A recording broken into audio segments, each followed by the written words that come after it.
Hey guys, it's Broken Angel, and today we're playing Horror Romance. This is a visual novel. I have played Chapter 1 and Chapter 2, and we are playing Chapter 3. So let's get started. I'm very excited. Load. Let's go back one.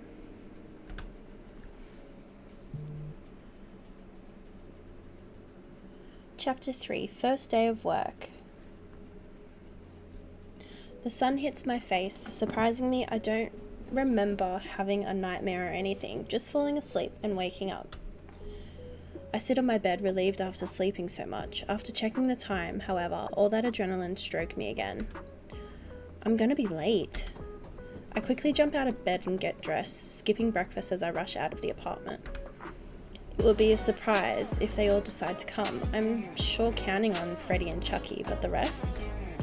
I'm heading downstairs, but I notice something strange. Turning around before leaving, I see Mr. Torrance. He's closing the storage door. His back to me. Instinctively, I look at the floor. There's a red trace at the edge of the door. God, I hope that's paint. Angel, good morning. He greets me as if nothing happened, although I wouldn't classify his way of acting even near normal. Mr. Torrance, good morning. I'm going out to... Angel. His voice calling my name sends a terrible chill down my spine. It's dead serious and terrifying. I heard you've hired your neighbor Michael, is that right? I don't turn to look at him at all. I feel like I can't even move. I don't turn back to see him and I feel like I can't move. Is he mad? Laurie said Michael used to work for him, getting paid less than the minimum. Maybe he's angry. Is he upset? Laurie said Michael used to do jobs for him for way under minimum wage. Maybe he isn't happy about this. I look over my shoulder and see his expressionless face. It's confusing. I can't tell if he's angry or what. Yeah, I did. Well, we talked and he accepted. A couple of seconds pass in total silence. He doesn't take his eyes off me. It feels like an eternity. I'm glad that he got a job. I used to get him to work from time to time, you know. It was always hard for him to get a stable job. Yeah, I heard about that. The adrenaline left my body. I sighed, allowing all the air that got trapped in my lungs go away. I'm thinking of inviting him and Laurie over some wine, so we celebrate his first real job. Would you like to join us? You're the one who employed him, after all. I made a small doubtful grimace. Didn't want to get involved with Torrance more than necessary. That was scary, but maybe it'd be better not to be seen as impolite. Yeah, of course. Excellent. Tomorrow night at my apartment then. I'll see you there. Nodding, I quickly withdraw. I ran a bit too much to get away from the building, feeling my stomach churn. Just what was that? The paint on the door? Was it paint? Was he playing dumb so I wouldn't notice? The fear I felt was so weird. I don't feel that way even around Freddie, and he's a fucking demon. Jack is one of those cases where your body just screams danger. I started rushing towards the cafe. Didn't want to be late. I haven't flipped the open sign yet, but I can't just stand around doing nothing, so I start taking out the products we'll use today. I also handle yesterday's accounting and a couple of things I neglected because I was busy chatting so much. I still have 5 papers to organise and several invoices. Damn bureaucracy. I would be happier if I only had to serve coffee. Hearing the sound of the entrance bell, I look up to tell whoever entered that the cafe isn't open yet. That's when I find the enormous silhouette of Jason. He waves his hands, greeting me in sign language again. Good morning, Angel. I finally convinced my mum to let me work here. That's great. I knew I could count on you. Apparently he likes being told this kind of thing. I can see he's happy about being seemed as reliable. He starts talking again. But Mama wants to see how I'm doing, so she'll show up from time to time. The comment makes me raise an eyebrow. Jason's definitely a big boy, but well, I decide not to talk about it. Just hope his mother doesn't want employee discount. Of course, I'm sure she's lovely. She'll always be welcome here. Now, can you please repeat what you were good at? He stops to think for a minute before telling me, I'm great at making coffee, any kind of coffee. I even know how to make foam decorations, but they're not very elaborated. I also know how to make pastry and enjoy gardening. I look at him in disbelief, whistling. Wow, I just hit the jackpot with this guy. You said you know how to make coffee, but an espresso machine is kind of different from a regular coffee maker. Jason nods. I know. Ma has an espresso machine. He took all he needed and I saw him prepare a very well-made cup, as if using the machine was the most natural thing in the world. I'm surprised. Although he looks big and rough, his hands were skillful and delicate. And just like that, in front of me was a cup of coffee with extra foam, with a cute bear made of said foam. How pretty. I took the coffee and gave it a sip. It was perfect cappuccino with extra cream. Damn, that's great coffee, even better than mine. Where did you learn to do this? Jason seems flattered. Ma's very good at lots of things. She taught me how to cook and to make coffee. I see. Your mother is a skilled woman. I learned many things in jail, but I can't make a coffee this good. Jail? Shit, I said too much. Oh, nothing. Don't worry.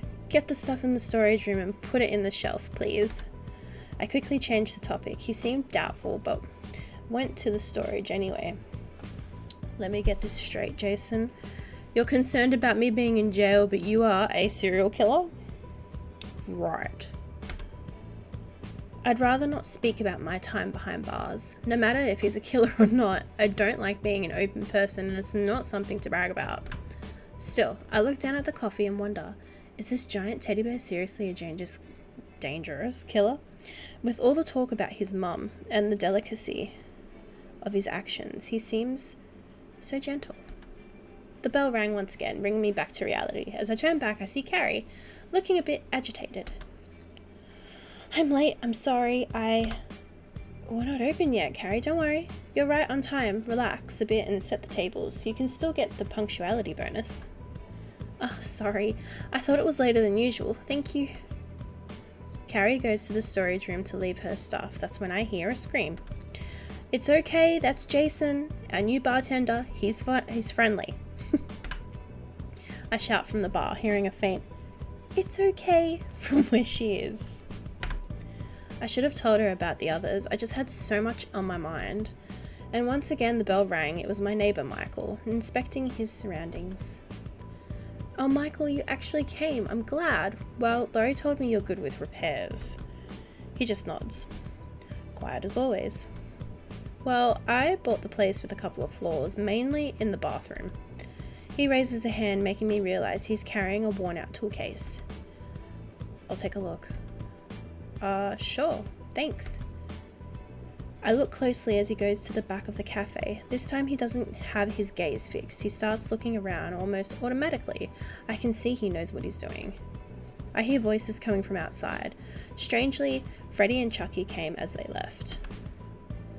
See, I told you wouldn't be early. What the fuck? The sun just appeared. What bunch of kids. Guess I'll open. Jason is here already. Jason? Before I'm able to answer Freddie, Jason left the supply room with everything. He slowly looks at Freddie while putting the stuff in the bar. I can feel his irritation in the way his fingers move. You brought this asshole? You guys know each other? I'm confused, but then I remember my talk with Ash. He said he'd dealt with both before. Long story. I feel my heart drop when I hear a voice right next to me. Oh yeah, these two despise each other. What the fuck, where did you come from? I never left. Was so excited for the job I ended up sleeping here. Do you even have a home? An idiot dressed up as the stab killer? And where did you get the badmouth sex doll? Oh, I'll show you, you little... No fighting. Chucky ran full speed at Ghostface, who took out his hunting knife. Oh dear lord. Ask Jason to stop them. Get away from them. Yeah, ask Jason. Can you please? Jason, stop them. I screamed. Jason moved faster than I thought, shoved Ghostface to the ground and lifted Chucky by the neck. I saw him holding Chucky as if he was a squeeze toy, his eyes almost popping off. No, that's fun. I'm glad I accepted this job. Stop laughing. Thanks, Jason. You can put him down. He nods and lowers Charles to the floor. Inhales. Oh shit, he's a fucking mountain.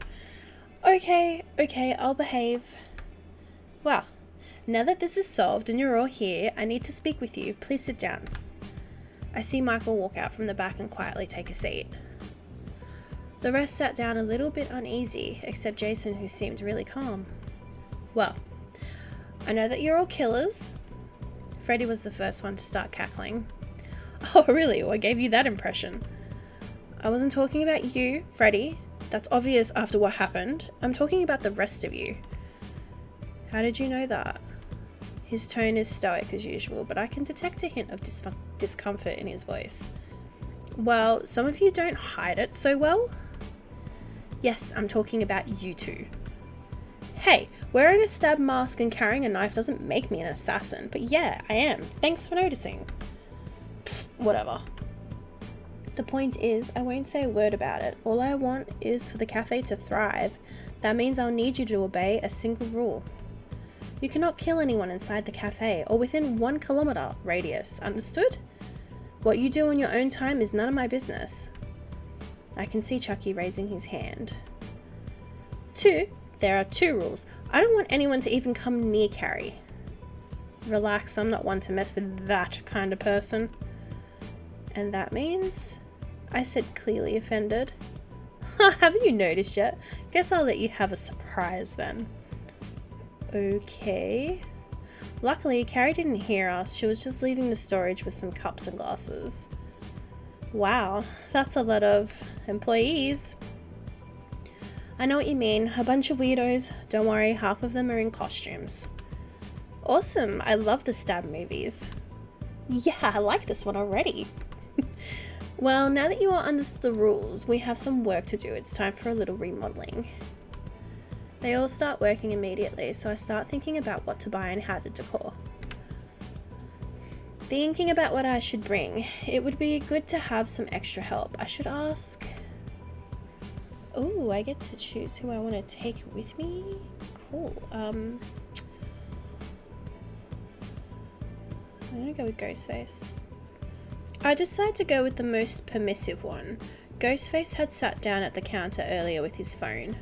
Approaching him, he looks at me. Oh, I know that look. You're gonna ask me for something. Well, yeah. I hope it's not too much to ask for your help to go buy the new decorations.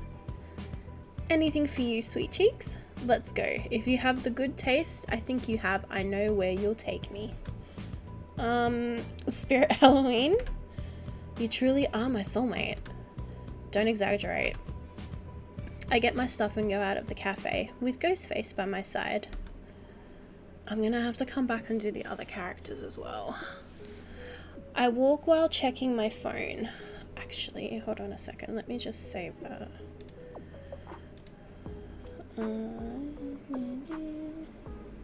Return, okay. I walk while checking my phone, happy to know there is a store like this in such a small town. Ghostface seems to be checking his phone as well. I've noticed you're always on your phone. Oh, I like the internet. Lots of people to bother. Also, I'm practicing to manage the business socials. My business's social accounts? What, were you truly thinking about running a themed coffee shop without social media to promote it? I thought about it, but didn't take it into account. Nowadays, social media is a fundamental basis for business. It is the best source of advertising, without many costs as well. Lucky you, I am an expert with algorithms and I already created a profile for the cafe. When did you... Killer Cafe, yeah. You actually did. I guess I owe you one. You can thank me with a kiss and some flowers. Nope, not happening. Well, I ain't giving up.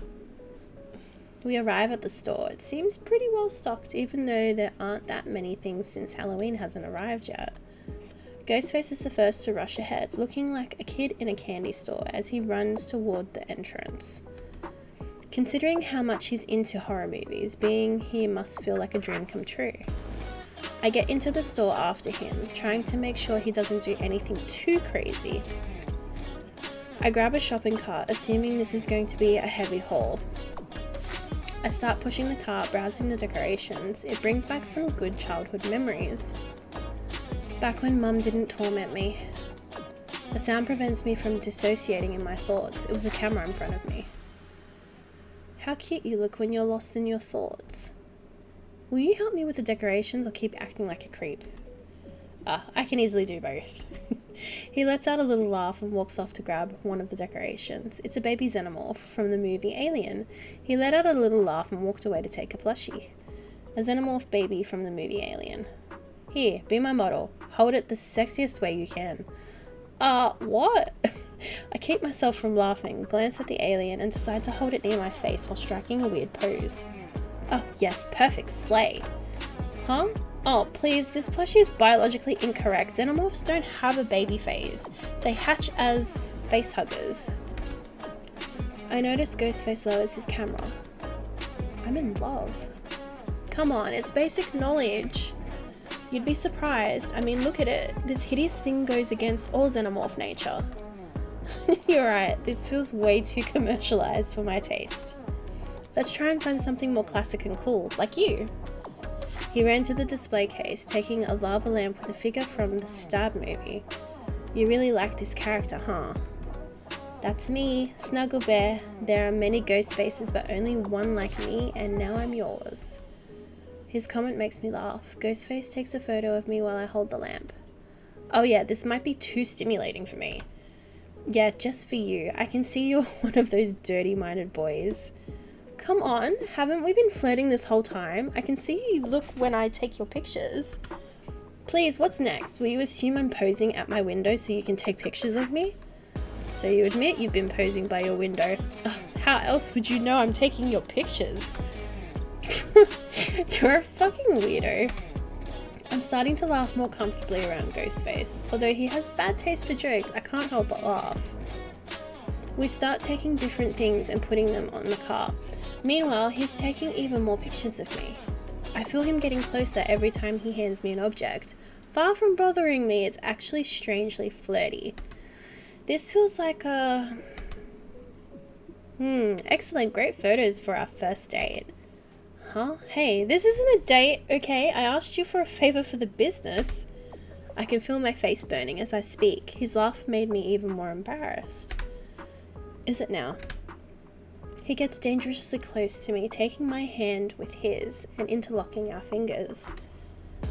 I didn't think you were the cheesy type. I hid my nervous smile behind my hand. He looked pleased after noticing how shy I felt. Something else caught my attention though. I saw an army of ghost faces together. Confused, I looked over his shoulder. It was a whole shelf full of masks from the Stab movie, with different versions for every movie and some that were only appeared in video games. Isn't that... What? As he turns to the shelf, I can hear a howl of emotion and surprise. He looks at me and then at the masks again, running at them. I let out a laugh, seeing how hyped up he gets over the masks. I get closer to him with the shopping cart, taking a classic mask and putting it on my face. How do I look? Excellent, we could be twins. I found my second ghost face. We should go on a hunting spree. His reaction makes me laugh. I take off the mask and I look at it in my hands. How did you end up here? My question takes him by surprise. I see his shoulders tensing up, even though he tried hiding it by leaning over the car, holding his chin with a hand. Here? You mean behind you? Well, I saw you get out of the cab in front of the cafe. No, whatever. That explains it. I mean, no, I was talking about this. I held up the mask. This franchise is pretty old. Who were you before you found out about it? Before Stab? His pose remains tense and he laughs. I can't see his face, but there's something in the tone that makes him look uncomfortable. I remember my mum. She left us to run away with Sydney's father. But, Sydney, always getting all the attention. While I just wanted to make a good movie and get revenge for what she did to my son. Son? You have a son? What? No. What a forced laugh. Billy, do you have a son? Hey, my name is Roman. What? Before you told me it was Billy. I did? Oh, wait, I think it was... His voice sounded weird, changing suddenly. I gently hold his shoulder. Are you okay? Yeah, perfectly. Forget that, the mystery makes me hotter. With a sudden shift in his attitude, he started walking again, leaving me even more confused. I'd rather not go into too much of it. Maybe I'm starting to like him, but I don't think our flirting is enough for me to meddle with his past. A past that I don't even think he remembers. We keep on shopping, with him occasionally telling me some more jokes. I take a moment to look over the shopping cart. Alright, I think this should be enough. What about the 12-foot tall skeleton? Tempting. Where we would have put it though. Don't say the entrance, it's government property. We'll get a fine. Shitballs. Alright, let's pay for this and head back to the cafe. Or I could threaten the cashier and get it all for free. Don't even think about it. We have a deal. Ha, you could get yourself in trouble. No way. We have a deal about killing people. It can harm me. Seriously, I could save you some cash. A small price to pay so I'm not seen in the cameras as the accomplice of a madman stabbing people in the middle of the store. Whatever. He goes away without saying a word, just like a spoiled brat. His ever-changing attitude is beginning to tire me. I head to the checkout, taking the decoration off the cart. Out of the cart, sorry. I expected it to be ridiculously expensive, but the total actually comes out to a reasonable price. I'm thinking about everything we've gathered. Starting a new business and changing its theme in just a few days can be really expensive. Lucky me for having some emergency savings. I let out a sigh, watching Ghostface pack the items into a box. Oh, thanks. You're welcome, babe. I sense Ghostface is quieter now. I think I may have annoyed him. I notice him staring at something. Is something wrong? Yeah, why? Think I might kill someone right here? I don't. Well, I don't think. Relax, it wasn't on my schedule. Let's go, this stuff is heavy. Yeah, you're right, let's go. Ghostface walks ahead and I follow closely behind, noticing that we pass by a photo booth. It's free, maybe we could... No, I'm thinking crazy thoughts. He is a killer and he works for me. We catch the bus back to the street where my cafe is. It's already late afternoon, so I let Carrie know we'll be closed for the remodeling. I leave a few tasks for the others so that they can get familiar with their new roles. I walk from the bus stop back to the cafe, but I run into the absolute last thing I want to see. Ugh, this bitch. There's that stupid blonde again. Great. What's wrong? It's that spoiled brat again. Oh, I know her. Don't worry, I'll handle it. Wait, Ghostface, don't kill... Ghostface leaves the box next to the sidewalk and jogs to Chanel, who I notice is recording the cafe with her phone. I feared Ghostface would do something, but then I saw him acting relaxed, both hands in his pockets. With a single move, he quickly takes her phone in his hand, moving away fast. Hey, what the hell do you think you're doing? Taking the phone off an unprepared passerby. Don't you know how dangerous it can be to have your phone out when everyone can see it? Everyone knows who I am, no one would dare rob me. Wow, look, you're doing a live stream. He started doing some silly poses for the viewers. I do my absolute best to contain my laughter. Hey, followers, the great Chanel. Don't worry about little old me, just improving her hate live. Give me back my phone, you stupid loser. She lunges at Ghostface and tries to reach her phone, but he's taller and can stop her just by stretching his armor. What's the magic word? Give it now! She tried to scratch Ghostface with her nails, but with cat-like reflexes, he grabbed her wrist. I can tell by his grip that he isn't being kind at all. With the phone in hands, he proceeds to take down the live. Try being more careful. I could gut you like a fish, you stupid whore. Scared, Chanel takes a step back, phone in hands. You're all a bunch of losers. Chanel returns to her characteristic anger, marching while tapping the pavement with her heels. Scary. You think so? Did you like it? I bet you're into scary guys. Not as much as you'd think. I just laughed seeing him take the boxes into the store. I arrive at the cafe, leaving the boxes on the floor. Everything is clean, no one is dead, and there are some customers. Everything seems in order. Those who stayed seem to be doing their job. Somewhat surprised, I approach Carrie. She is tending to the cash register without problems. All seems in order. I'm gonna be honest, I thought they'd give you trouble. You mean the new employees? Not at all. They did everything right. Her smile is kind and confident. It's strange to think that Carrie, such a short and thin young woman, managed to control 4 murderers I left. Now that I think about it, I shouldn't have done that.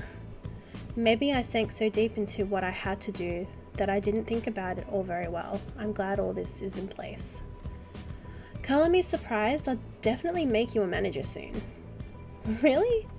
Yes, I don't have many candidates, and even if I had, you'd be my favorite. Thank you a lot. I look around me. Out of what I expected, it seems that everyone has adapted quickly to their role. The new guys seem to attract a lot of customers, people with their weirdness. I notice Ghostface taking photos around the place. The mask doesn't seem to block his charisma. Lots of people come take pictures with him. Jason seems very cheerful and skilled at making coffee with Carrie. People seem to love the art he makes on the cups, taking photos and enjoying their taste. Michael, although he doesn't talk to anyone, seems to be doing his thing very skillfully. Some people seem to like his mysterious appearance, as they take photos from a distance or talk excitedly about him. Freddy could be considered the least interested in this, but he seems to have fun getting people's attention. Telling them grotesque stories from time to time, everyone is amused by them, thinking they're false because of his carefree attitude. And Chucky works as a weird mascot. Everyone thinks he's a toy, modified to swear or behave like an idiot, and they love it. Even the girls are delighted by his little face. There are more customers than I ever thought I would have, and they seem to love this place. I smile, happy that, despite the terrible idea of putting a bunch of murderers in one place, it doesn't seem to be going too badly. I go to the storage room in order to take care of the new menu. After all, if we're going to have a horror theme, the food must follow the same line. Take a sheet of paper and sit on the oh, did I skip a bit? Hold on. No, I don't think I did. Take a sheet of paper and sit on the sofa to start writing, also calculating the expenses for food, coffee, and new cups. I start doing more and more calculations. I take in consideration the money raised over the years, and although it is a good amount of support, the numbers are starting to get red. After I'm done with the expenses for decoration, ingredients, branding, and everything else, I let out a long sigh. I put the paper beside me and bury my face in my hands. I consider asking for a loan, but my reputation as an ex-con is more than enough for the bank to decline me. I start thinking about other means. I feel desperate, but I seriously refuse to give up on the shop.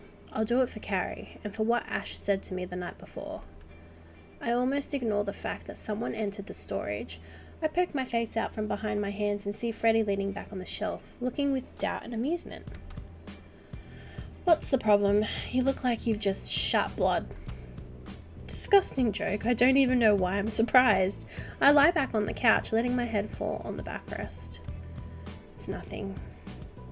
I'd love to ignore you, but since you're now my boss or some shit like that, I think it's part of my job pretending to be concerned. I'd love telling him to fuck off, but I just sigh and begin explaining. Tomorrow on food, and then fixing everything broken in this place to comply with the legal requirements. Well, a lot of crap. Yeah, I know a thing or another about those things, so you don't have the money. I kinda have. Thing is, I'll stay on red to keep maintaining the coffee shop and myself. I'd have to raise prices to recover, and that can be bad for our image, since this isn't New York. Oh, I see you're not that ignorant about finances. I thought you were more of an idiot. Thanks? I don't have time to hear your shit right now. I have to think about solving my problems. I don't see a reason for all this drama. Just ask for a loan or something. Can't do. I have a bad record.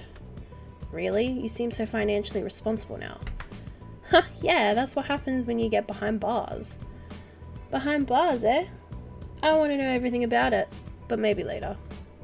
On the other hand, I think about other options, but they'll be difficult and more dangerous. Yeah, stop bitching. I'll give you the money. I freeze for a moment, and then I look up, in little dismay before processing what I heard. I'm talking to some kind of a dream demon who was a child murderer while alive, and I still can't believe him. I don't have time for jokes, Freddy. I'm not joking, really. I stop for a minute, looking around and examining the situation. I turn my gaze to him for a few seconds and squint suspiciously. What do you want? He laughs. I just told him a super funny joke. And then he comes over, throwing himself on the sofa right next to me. He puts his arm behind my back on the sofa, looking at me with an amused expression. I need business to boom. Let me explain before you start acting stupid again. Being a dream demon doesn't come with unlimited power, you know. My power comes from people knowing me and knowing my name, from the fear that I'll stalk their dreams. Let's just say in recent years that power hasn't been flowing because I killed almost everyone who knew me. Sounds like something you'd do. Yeah, you get it. Now, if the business works, everyone will talk about the cafeteria and Freddy Krueger guy in it. I don't necessarily need them to be scared right now. If they know I exist, that's enough for me to enter their dreams. Makes sense. Does that explain why you couldn't kill me? Kinda, but I was sure I could at least scare you. Didn't happen. I'm sorry that this affects your self-esteem. Do you want the fucking money or not? Yes, forget I said anything. I see that he searches behind his trench coat and takes out a ton of money. I open my eyes in surprise. Receiving that obscene amount in my hand, it's intimidating. What? Wait, where did you get that? I can do whatever I want, baby. Don't ask questions. After receiving Freddy's money and feeling like some kind of well-paid whore, I proceeded to put it in an envelope in the safe, taking care of his investment money. I start taking care of preparing everything for the reopening. Freddy went back to his work when Carrie entered the storage room. Oh, Angel, I'm sorry if I interrupted you on something important. I was just wondering if you could tend to the register while I finish making a panini? Sure, no problem. I'm coming. Thanks, boss. I leave my list there and go to the cash register while Jason and Carrie take care of the food. I stand in front of the register, noticing a small line in front of me. I'm noticeably surprised by the amount of people in the shop. Perhaps it's due to the fact that there are almost no places of interest in town. I start taking orders and helping prepare the coffees and snacks. Soon the line disappears and the store fills up. I smile, satisfied, and devote my time to counting the money while no new client appear. That's when I hear the bell chime. I raise my head to greet the customer, but my mouth shuts when I notice his style. That's not at all what I expected. Oh, hello? Oh yes, this place looks just like what I've been told. Is coffee good, or people only come here for your mascot? Nothing is going to surprise me at this point. Well, buy it and try. Fair enough. Can I have an iced mocha? An iced mochaccino for... I nod and put the name on his cup, passing to Carrie to prepare. Oh wow, they weren't lying. You've got them all in here. Excuse me? I see what appears to be his eyes glowing in the strange darkness of his hood. He lets out a laugh. The killer. I freeze for a moment, looking at the guy from top to bottom, and here I thought nothing would surprise me. Maybe he's another murderer. Oh, sorry, we're not hiring right now. He's got a very interesting laugh. I see. I can understand why you're the boss around here. Not just anyone can keep these guys at bay. Who are you? I'm Casket. His order is ready. Carrie gives it to me and continues with her work, although I notice that she subtly glances at the customer. I leave the coffee in front of him, looking directly at his hood. I can still see his smile obscured by it. What a weird guy. He drinks the coffee by bringing it closer to whatever he has instead of a face, giving it a thumbs up. Wow, I'll be a regular here. This tastes great. You didn't answer my question.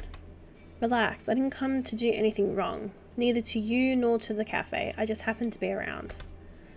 Okay, Casket. Right, well, I just don't want any more weirdos in my life. No, but you're in Amityville. You'll only find weirdos in here. He lets out a laugh and takes something out of his pocket. A $1 bill. He leaves it in the tip jar and walks out the door. Yes, I've noticed this town seems to be a creep magnet. Does it have to do with what Ash told me now that I think about it? I better stop thinking about it and focus on working. Worrying about the oddities of this town won't pay my bills. The day soon ends and we close. My employees don't all leave. Some stay to help organising or to bother me. I stand at one of the tables counting the profit. Next to me, Carrie is serving some desserts to the boys. I'm surprised to hear them all thanking her. They all seem pretty quiet around her. I wonder now how she manages to keep them like this. I was about to ask her when suddenly I hear the bell ringing again, which confuses me. I did put the sign indicating we're closed. Sorry, Barista, I won't take much of your time. Hey, Ash. I get up from my chair to walk towards him, shaking hands as a greeting. I can feel the air growing heavier behind me.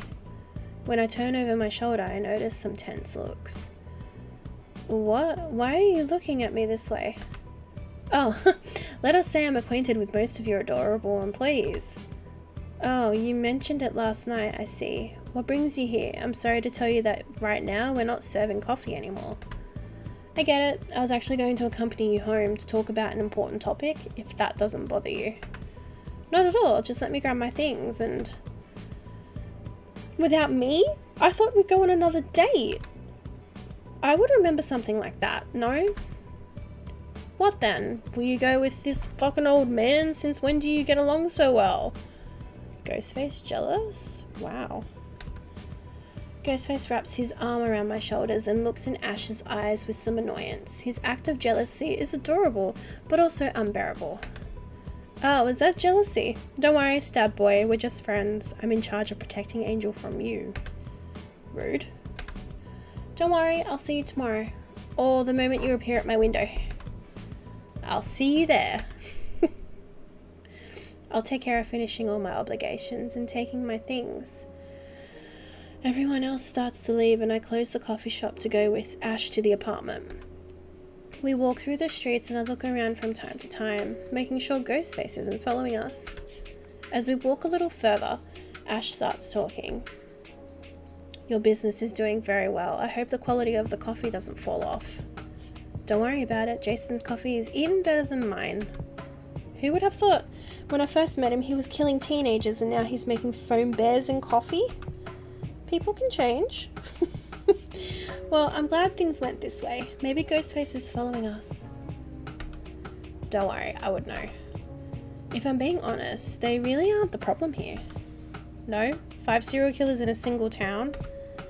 And yet they're not even half of my problems. I'm going to tell you something. A few years ago I found out that apparently, according to a prophecy, I'm the chosen one to face hell and its evils. Don't ask me if it makes sense. I don't find much of it in either. That information brought with it a lot of shit. First, I lost everyone in my life. Friends, partner, even my family. All because of the damn Necronomicon. That information brought with it a lot of shit. First, I lost everyone in my life. Friends, partner, even... Oh, I already read that. What the hell? Oh, I won't have to explain it then. Yes, that damn book, it made me lose my hand. Shit, Ash, that's fucked up. My bad. Stop with that. I don't like being consoled. I nod at him. I've never liked pity either. Anyway, the point is that I guarded the book for a few years, but let's say it's now in someone else's hands. I don't really know whose, but I do know that it's in this town and it's attracting a lot of hellish energy, causing some evil and crazy things to happen. Wow, I'd questioned you about it, but earlier today a weird guy appeared at the cafe. I couldn't see his face and was dressed very strangely. Yeah, you're starting to get it. This sucks. Is there anything I can help with? I'm no fighter, but believe me, I don't let myself get intimidated so easily. It seems like Ghostface likes you a lot. I laugh, feeling a little embarrassed and stuttering a little. No, it would be crazy. They're murderers and insane. And do you think that's a bad idea? Personally, I don't recommend it, but love can change someone. I can't guarantee anything. But who knows? Maybe if you make the right decisions, they'll stop being monsters. I listened to Ash's words carefully. I'm not saying that I like them, but I guess I don't dislike them either. Feelings like this take a long time to flourish, so I can't guarantee anything. For now, I think I'll just focus on helping Ash and keeping those guys out of trouble. Finally, close home.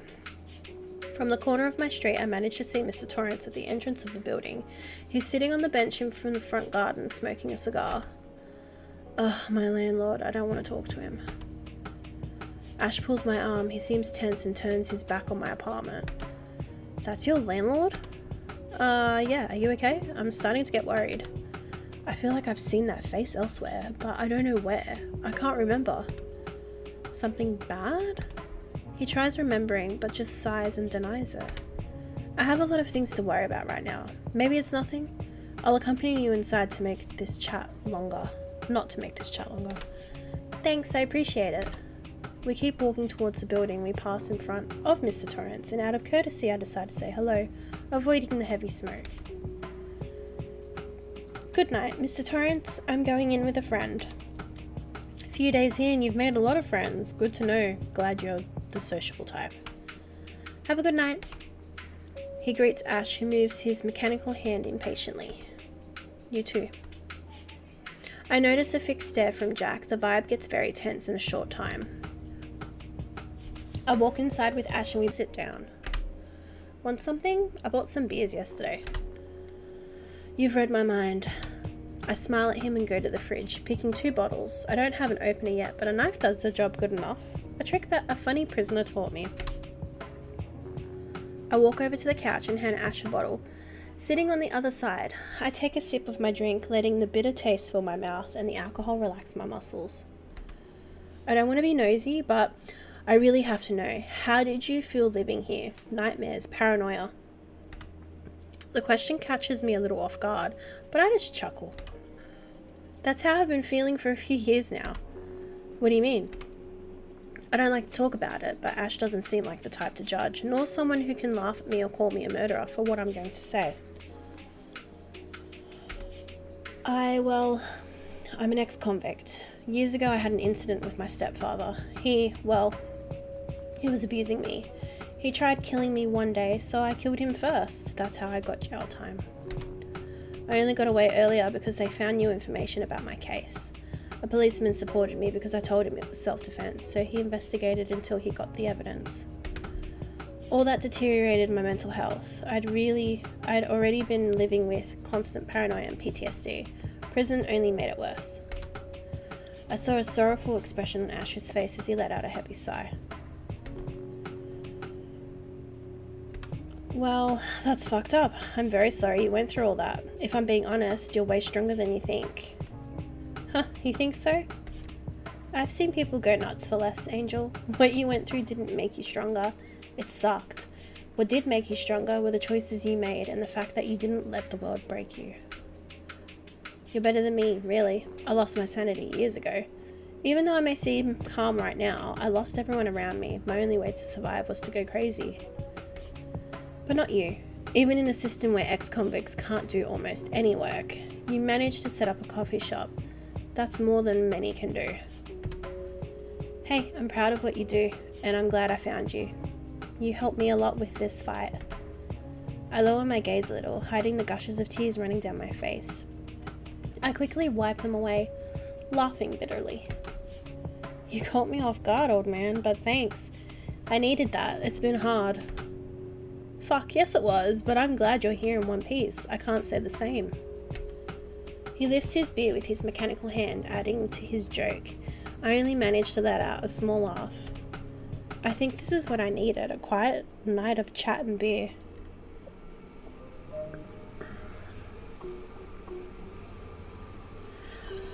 Well, that seems to be it for chapter 3. But I will go back and I'll do 2 more characters. Probably the ones that I'm only really interested in that one scene.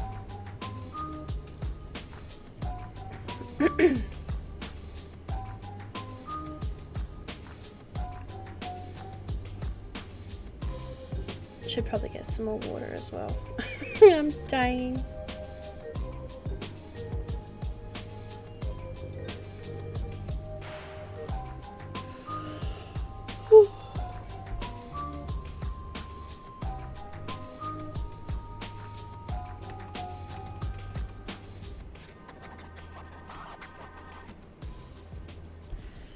Okay.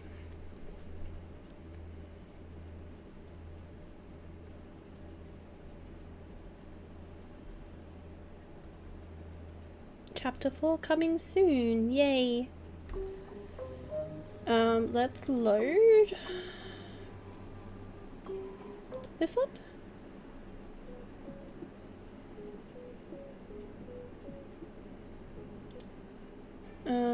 Let's go back. And let's bring Michael.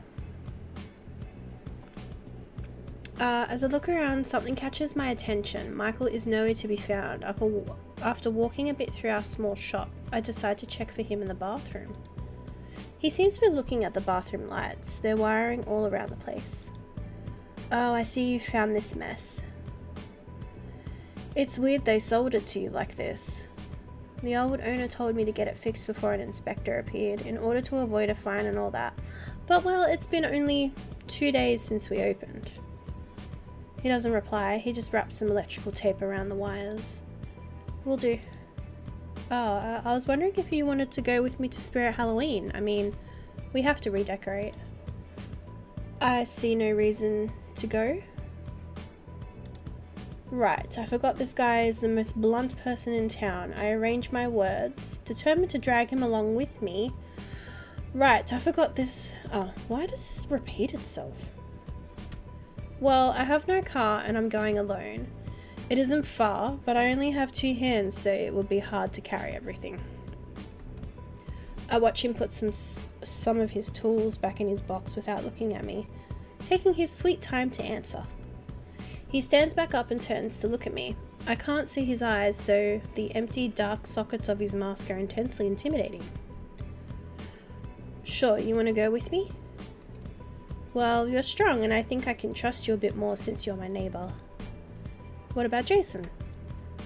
He's with Carrie, getting used to all our ingredients.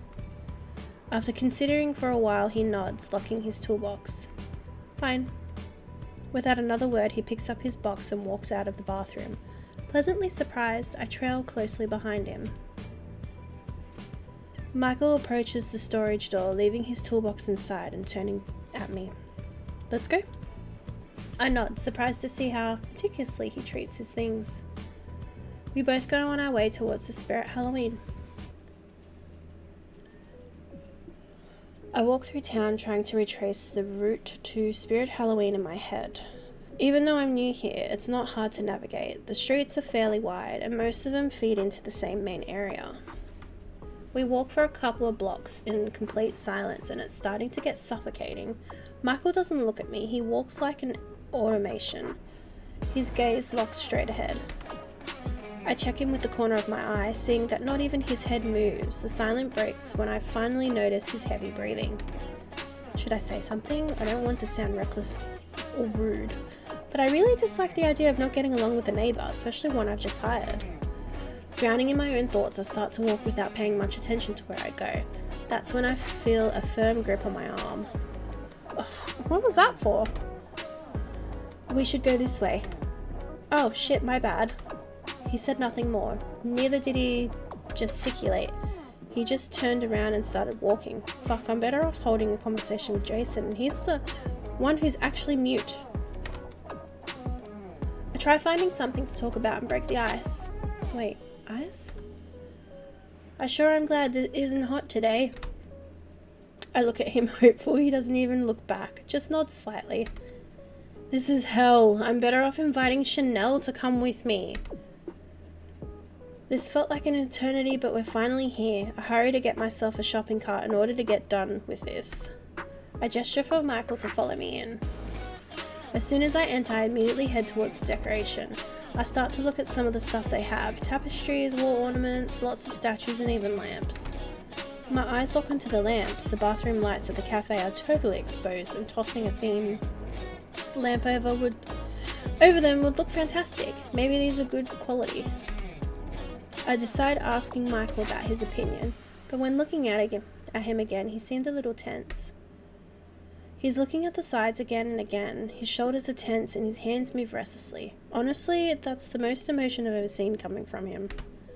You good? What's the matter? The deck is scaring you? He looks at me.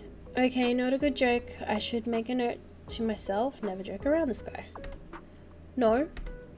He's hard to read. Michael could be lying, but his no was so firm that I can't know for sure. Still, he was surely tense, and if I was already uncomfortable before when he was quiet, now I'm sure that's even worse. Alright, no more joking. What's the matter? You don't seem okay. Is something bothering you? He doesn't look at me immediately, looking at the floor for a moment while gathering the courage to talk. I don't like Halloween. Is this everything? He seemed way too worried just to say that he doesn't like it.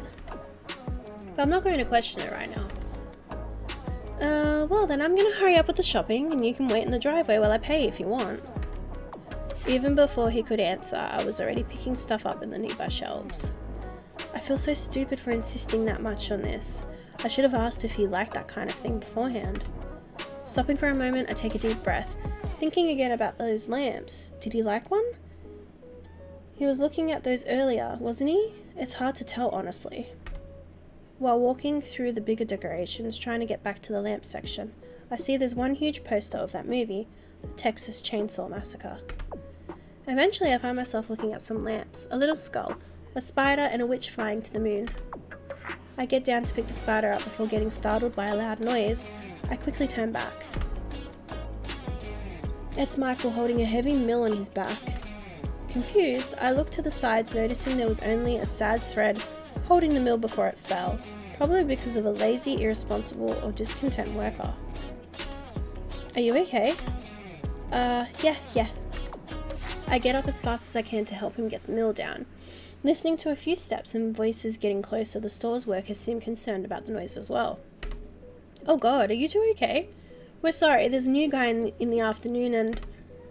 It's fine, no one's hurt, just fix that. They're either scared of him or a potential legal action, but they started doing as he said in a heartbeat. I look at Michael and step closer, scanning him with concern to make sure he's not hurt. Are you okay? That looked heavy.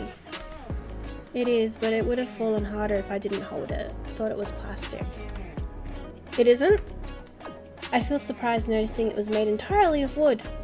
Why wasn't it just a prop like the rest of the decoration? I was going to say something about it, but Michael gets closer. Instead of looking directly at me, he just stared at the box I was holding. He carefully takes the box from me and nods with a hint of approval. The lamp will do. He walks over to the cart and sets it inside. Oh, you don't have to. I said I'd help you, that's what I'm doing. I feel ashamed seeing him go through so much trouble because of me.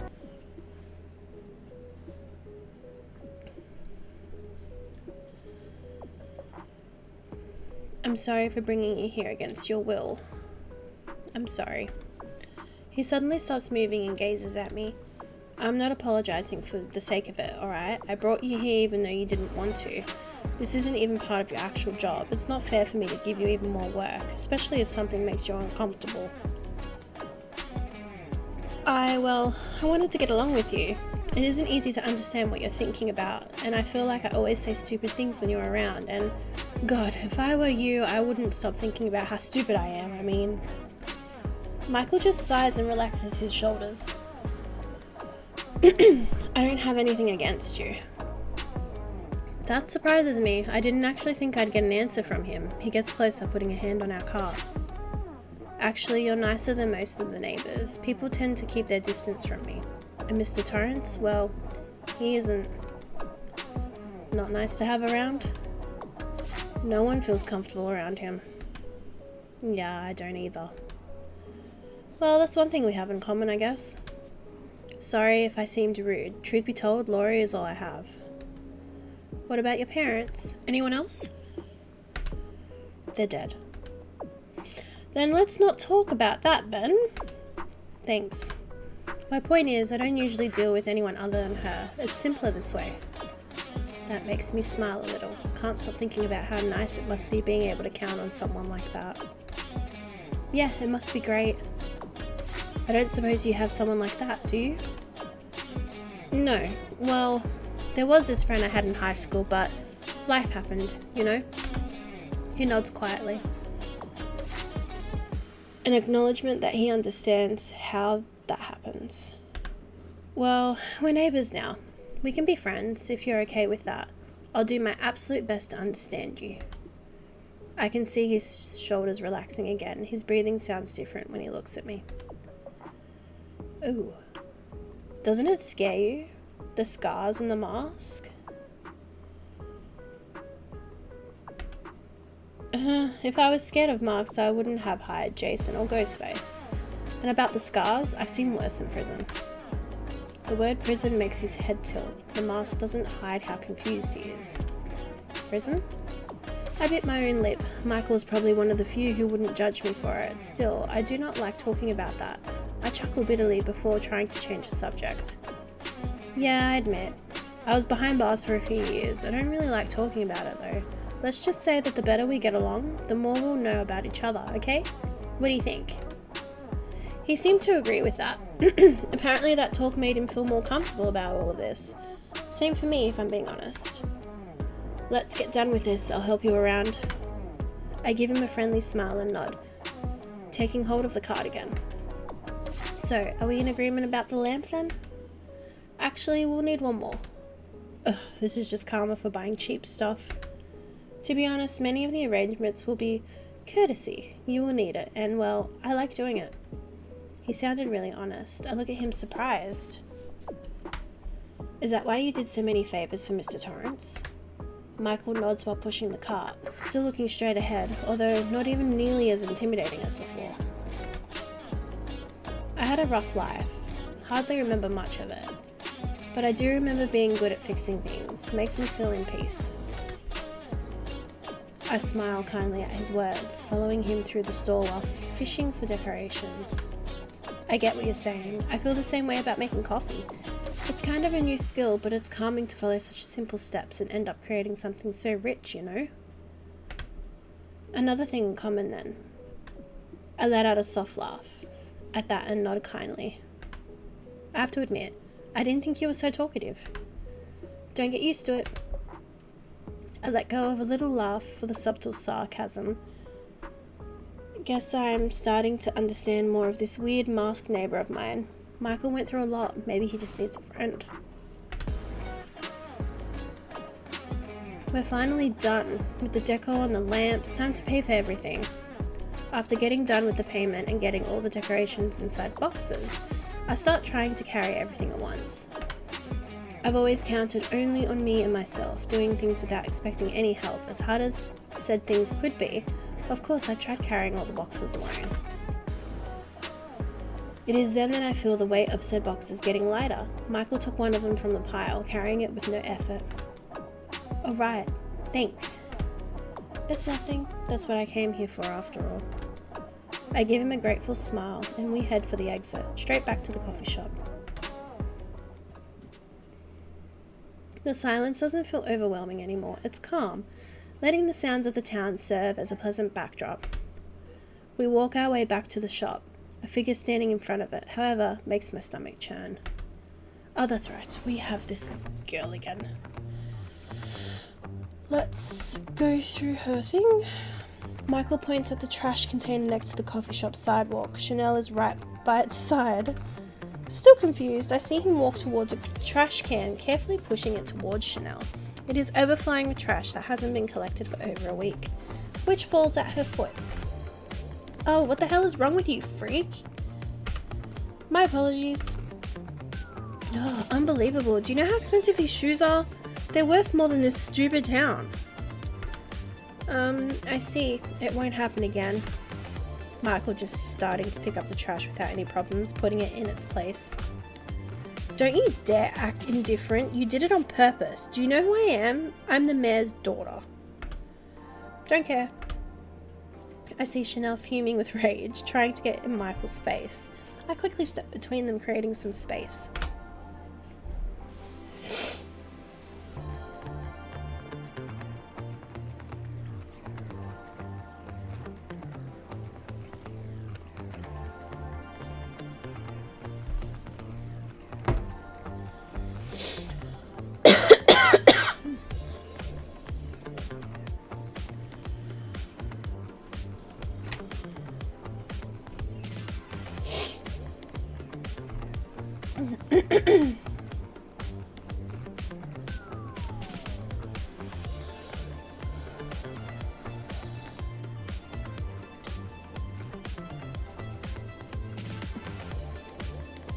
He apologized already, didn't he? It's not his fault that you were acting out in front of our store. Please take your shit-stinking shoes away from here. You'll regret this, you second-class barista. Well, I roll my eyes. What kind of basic high school bully insult is even that? I walk over to Michael, who's still tidying the trash. Thanks. You're welcome. In fact, I dislike her as well. The whole town knows she's an arse. Yeah, I noticed. Let's get inside for you to clean up a little. You're smelling really bad right now. I guess Chanel's dad has been wasting too much on shoes and too little paying garbage collectors. We pick up the Spirit Halloween bags and head into the shop.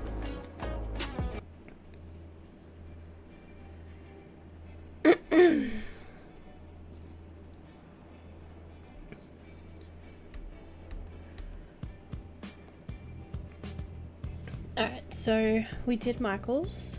Let's go back. And I think we're going to do Jason's.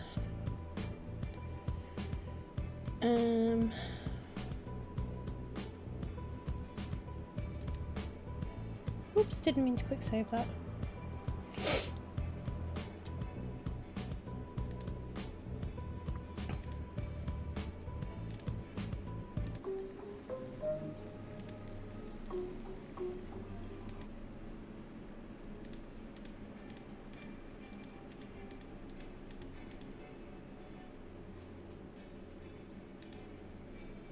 I think for a moment and walk over to Jason. He's perfect to come with me because of his strength, and maybe it's a good chance to get to know him better.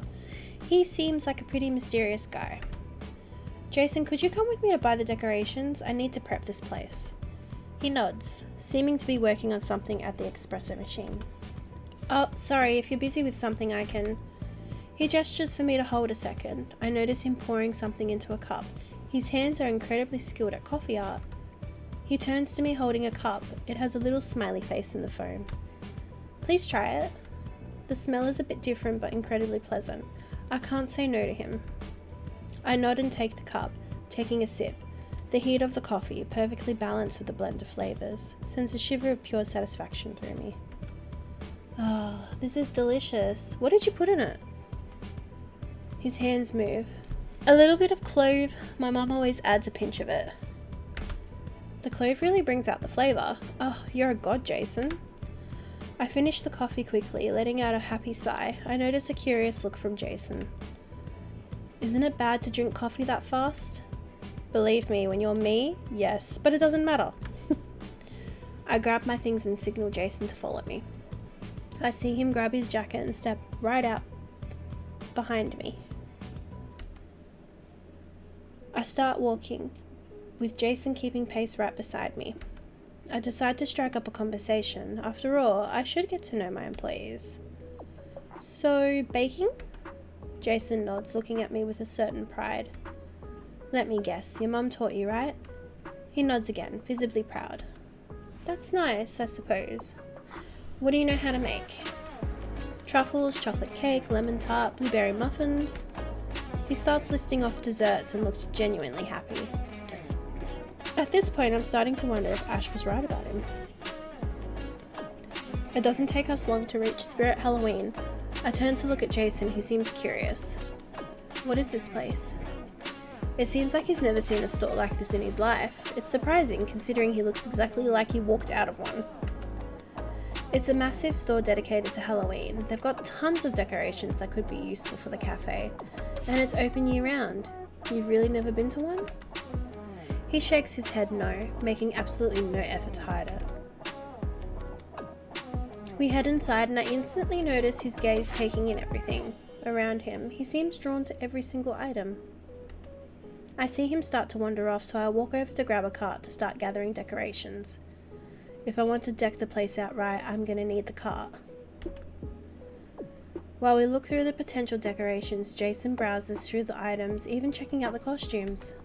Watching him makes me smile slightly without even realizing it. He has a strangely childlike demeanor. We take our time, looking around and brainstorming where to put each decoration. He actually gives me some really solid decorating advice. You don't strike me as the type to have such an eye for design. Your mum, right? He nods, completely missing the teasing tone in my comment. I'm guessing you don't have a dad around. He shakes his head simply. I expected him to be a bit more reserved or self-conscious about it, but he treats the subject as entirely normal, as if the concept of a father never even existed for him. Huh, I get it. Though, well, I actually got along pretty well with my dad. My words seem deeply confusing to him. Yeah, well, some of us have a better relationship with our fathers. I definitely don't. He sighs empathetically. You don't get along with your mum? She's not exactly my favourite person. I notice a flash of surprise. He leans toward me, speaking with his hands. But she's your mum. Is that a reprimand? I let out a bitter laugh. He probably thinks I'm not making any sense. Yeah, haven't you thought that maybe she was the one that hurt me? He seems thoughtful for a moment, moving away from me as if he couldn't believe my words. What did she do? If you don't mind, I'd rather not talk about it. He seemed eager to ask more, but quickly put his hands down. Don't worry, thanks for respecting it. Hey, look at these masks. Maybe we could get something for Carrie. She's the only one out of our theme.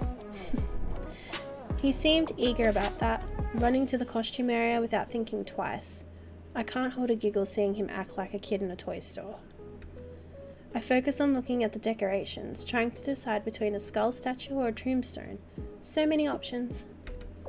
Let's see. I finally decide to go with one of them, putting it in the cart. Then the sound of Jason's steps gets my attention. He's got a bear mask. Kinda scary, but I can't help but laugh. He really loves those, huh? Well, Carrie sure would look frightening with one of these, but such a skinny girl wearing a bear mask can only look a bit weird, don't you think? He seems a bit thoughtful, putting a hand in front of his mask, clearly ashamed. Or did you want it for yourself? He nods, clearly wanting it. Alright, big guy, if you want it, we can buy it. I can see his shoulders rise slightly as he beams with joy. We put the mask in the cart and continue our task. It was then that I noticed he was still with the same mask he was wearing when we met. It seems as if he never took it off. Why the hockey mask? Are you a big fan of the sport? He nods, pleased, but proceeds to lower his head a little. I like it, but I never got to play it. We can fix that, but that doesn't explain why you wear it all the time. He holds his face, intimidated by the question before pointing his hands out at me to explain. People don't like what's underneath. I have a bad face. Like a scar or something? Jason nods with certain shame. I wanted to encourage him to not be shy about the scar, but it's not my job to do this. We all do things for our own reasons. I'm not one to force him out of his shell. Oh, alright, I get it. Wait, it wasn't your... He knows exactly what I'm going to say and immediately looks at me, shaking his head rapidly. She would never do anything to hurt me. She loves me. I nod, feeling how the thought of maternal love was very distant to me. It was then that I decided to finally ask about his prized mother. Jason, what is your mother like? He seemed hesitant to tell me at first, but quickly began to answer with his hands.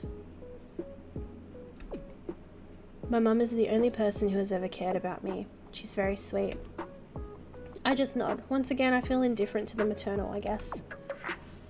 Does she know you've killed people? We stood there quietly for a moment until his hands started moving again. Yes, she knows about it, but it's against the people who want to hurt us. We're only defending ourselves from them.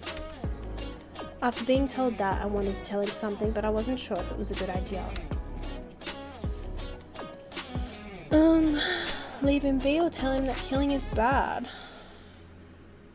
Killing people's bad, MCO. Let's do it. I feel like maybe I shouldn't dig too deep into this, but I think it stems from a certain innocence I still perceive in Jason. Something tells me that he really doesn't do it for pleasure, like the others. Well, I'm not the best person to say this, but have you ever asked yourself if killing was the wrong thing to do? Jason looks at me for a moment, then at the ground. I'm not sure where he's thinking, but he seems ashamed and also sad, like a kid who did something wrong and didn't want you to find out. Have you? He nods shyly, then turns back to me. They harass me and I get so angry. It's not something I can control. Mama says we should only kill if someone threats us. I'd be a hypocrite if I told him that was wrong. There's people who hurt me, and after what happened at the lake, Jason shakes his head in denial, wondering what to say next. I only kill bad people. I'll try not saying anything that could make him uncomfortable. Like killers, rapists, things like that. Jason shakes his head again, before speaking in signs. Everyone who goes to Crystal Lake, they all want to hurt us. I stop for a moment. Crystal Lake, that name is familiar. It's then that I start shivering. I heard about a case that happened a few years ago. Some teenagers disappeared there and died in horrible ways. There's no way to say that a group of stupid students were all evil. Teenagers? Was that you? But how? That was my mama. She took revenge on those who killed me. I see. Jason tenses up, realizing he had just said something he wasn't supposed to. What? What do you mean by killed, Jay? We remained in silence for a while until he talked to me again. Please, let's talk about something else. I better leave the subject alone. He seems even more restless than usual, moving his hands non-stop in the cart's handle. I calmed Jason down by walking around the store with him some more. He seems distracted, but also with something in his mind. We took everything to the checkout and I started paying. Jason was at the other side, putting everything into 2 boxes. He seemed so quiet. I wonder if there's something I can do. Don't want him to think I'm judging him or anything. There's a small refrigerator next to the boxes. After pondering for a moment, I approach and take a popsicle. Let me guess, chocolate flavor? I notice a certain happiness when he turns to look at me. He considers for a moment, passing his hand through his head before shyly nodding. I smile tenderly after seeing how timid he acts when asking for a mere popsicle. It's funny to think that when we met, I didn't even know his name and he still asked for my chocolate. We add the ice cream to our purchase and then pay for everything. I thank the cashier and go to take my box. I get near a small shelf by the exit and sigh, opening the ice cream. Let's eat here. The sun's too hot today. The popsicles could melt in an instant. He agrees, but just stares at the packaging, yet to open it.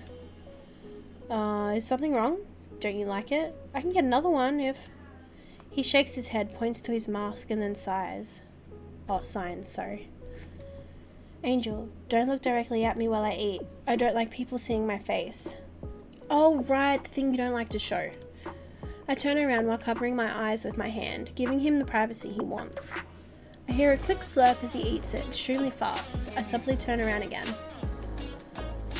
He ate it already? Holy cow, did you eat it or absorb it? He lets out a quiet giggle, moving his hands to himself. It's to keep them from seeing my face, plus that's only a small portion of what I usually eat. That doesn't surprise me. She sounds to me like a very attentive mother. Must make you some incredible banquets. My tone sounded as frigid as the ice cream. I can see Jason getting closer, looking at me under the mask, his eyes glowing in compassion. Why do you say it like that? I get a little uncomfortable talking about my family, but well, he told me about this. About his. I guess it's only fair I open up a bit, right? My mother isn't the type of person who's attentive to her kids. He doesn't seem to fully grasp it. He tilts his head to the side in confusion. Yeah, I guess it's hard to comprehend with a mum like that, but, well, not all mums are loving like yours, Jay. Some prefer their lunatic boyfriends. I notice him pondering for a moment, trying to process what I just said. Right after, he just stretches his arms around me. Oh, that's so cute! I let out a little squeak when hugged.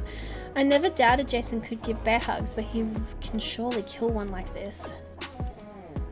I feel his hand on the back of my head. His touch is clumsy and a bit rough, like he isn't used to doing this. Well, this surely makes the hug more meaningful.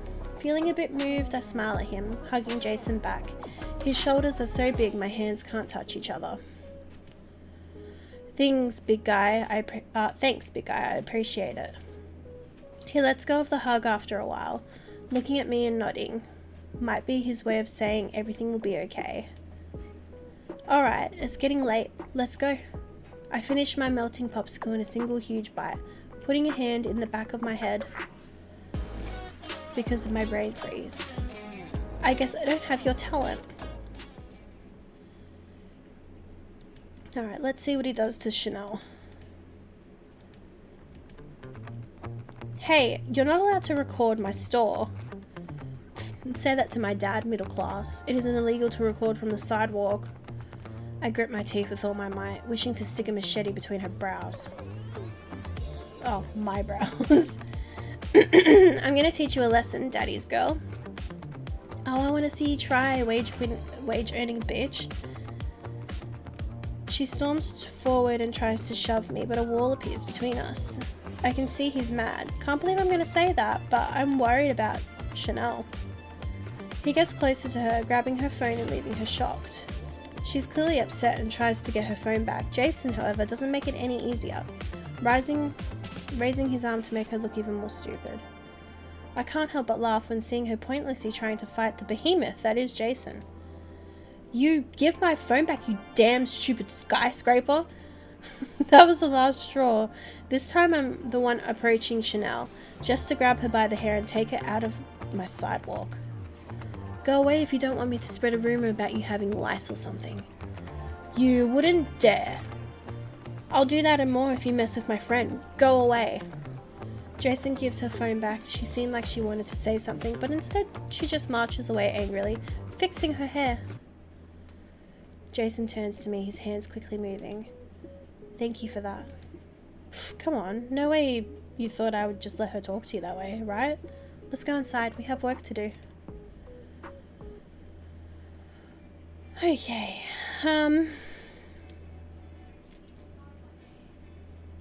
I think I'm gonna leave it there. Between the three of them, I think the route that I'm mostly gonna go through would be Ghostface. He seems to be my favorite so far. Let's go to main menu. I'm starting to lose my voice. Alright. Thank you guys so much for watching. If you liked it, please leave a like and subscribe. And I'll see you guys in the next video. Thank you. Bye.